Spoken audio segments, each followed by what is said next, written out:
नमस्कार दोस्तों, आज हम राजस्थान के इतिहास के सबसे महत्वपूर्ण विषय राजस्थान का एकीकरण को विस्तार से समझेंगे। आज का राजस्थान पहले एक विशाल राज्य नहीं था। स्वतंत्रता से पहले यह क्षेत्र कई छोटी बड़ी रियासतों में बंटा हुआ था। इन रियासतों के अपने अपने राजा, प्रशासन और कानून थे। 15 अगस्त 1947 को भारत स्वतंत्र हुआ। इसके बाद देश के सामने सबसे बड़ी चुनौती थी कि सभी देशी रियासतों को भारत में मिलाकर एक मजबूत राष्ट्र बनाया जाए। राजस्थान में कुल 19 रियासतें, 3 ठिकाने और एक मुख्य आयुक्त शासित क्षेत्र अजमेर मेरवाड़ा था। इन सभी रियासतों को मिलाकर आधुनिक राजस्थान का निर्माण किया गया। यह प्रक्रिया 17 मार्च 1948 से 1 नवंबर 1956 तक चली। राजस्थान का एकीकरण कुल 7 चरणों में पूरा हुआ। एकीकरण से पहले राजस्थान की प्रमुख रियासतें।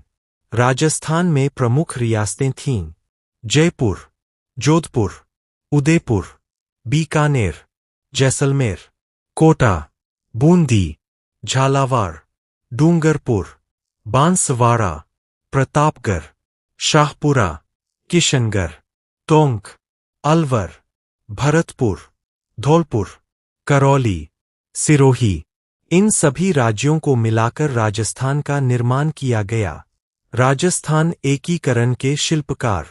राजस्थान के एकीकरण में सबसे महत्वपूर्ण भूमिका निभाई सरदार वल्लभ भाई पटेल और वी.पी. मेनन। सरदार पटेल को भारत का लौह पुरुष कहा जाता है। उन्होंने देशी रियासतों को भारत में मिलाने का महान कार्य किया। प्रथम चरण मत्स्य संघ। तिथि 17 मार्च 1948। राजस्थान एकीकरण की शुरुआत मत्स्य संघ से हुई। इसमें 4 रियासतों को मिलाया गया: अलवर, भरतपुर, धौलपुर, करौली। इन 4 राज्यों को मिलाकर मत्स्य संघ बनाया गया। राजधानी अलवर। राज्य प्रमुख धौलपुर के महाराजा उदयभान सिंह। उद्घाटन N.V. गाडगिल द्वारा। यह राजस्थान एकीकरण का पहला चरण था। द्वितीय चरण राजस्थान संघ। तिथि 25 मार्च 1948। इस चरण में दक्षिण पूर्वी राजस्थान की रियासतों को मिलाया गया। इन राज्यों को शामिल किया गया: कोटा, बूंदी, झालावाड़, डूंगरपुर, बांसवाड़ा, प्रतापगढ़, किशनगढ़, शाहपुरा, टोंक। कुल 9 रियासतों को मिलाकर राजस्थान संघ बनाया गया। राजधानी कोटा। राज्य प्रमुख कोटा के महाराव भीम सिंह। तृतीय चरण संयुक्त राजस्थान। तिथि 18 अप्रैल 1948। मेवाड़ के महाराणा भूपाल सिंह ने राजस्थान संघ में शामिल होने की सहमति दी। इसके बाद उदयपुर राज्य को राजस्थान संघ में मिला दिया गया। अब इस नए राज्य का नाम रखा गया संयुक्त राजस्थान। राजधानी उदयपुर। राज्य प्रमुख महाराणा भूपाल सिंह। उद्घाटन पंडित जवाहरलाल नेहरू। यह चरण बहुत महत्वपूर्ण था क्योंकि मेवाड़ राजस्थान की सबसे प्रतिष्ठित रियासतों में से एक थी। चतुर्थ चरण वृहद राजस्थान। तिथि 30 मार्च 1949। यह राजस्थान एकीकरण का सबसे महत्वपूर्ण चरण माना जाता है। इस चरण में 4 बड़ी रियासतें शामिल हुईं: जयपुर, जोधपुर, बीकानेर, जैसलमेर। इनके संयुक्त राजस्थान में शामिल होने के बाद नया राज्य बना वृहद राजस्थान।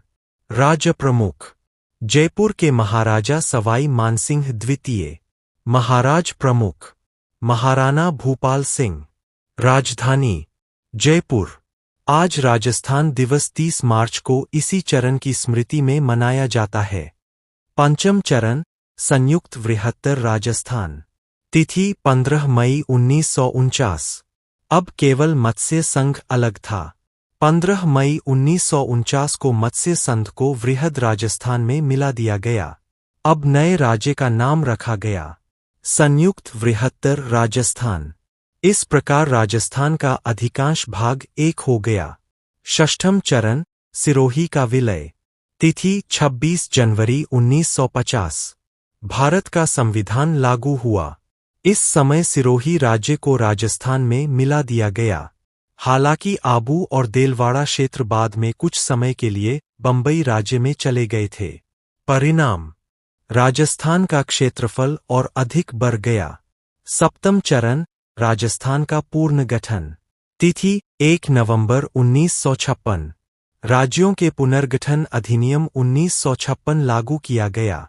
इस चरण में अजमेर राज्य, आबू रोड तहसील, सुनेल टप्पा क्षेत्र को राजस्थान में शामिल किया गया। इसके साथ ही राजस्थान का वर्तमान स्वरूप अस्तित्व में आया। यही राजस्थान एकीकरण का अंतिम चरण था। दोस्तों, कमेंट करके बताना वीडियो कैसी लगी, और अगर आप चैनल पर नए हैं तो चैनल को अभी सब्सक्राइब करें।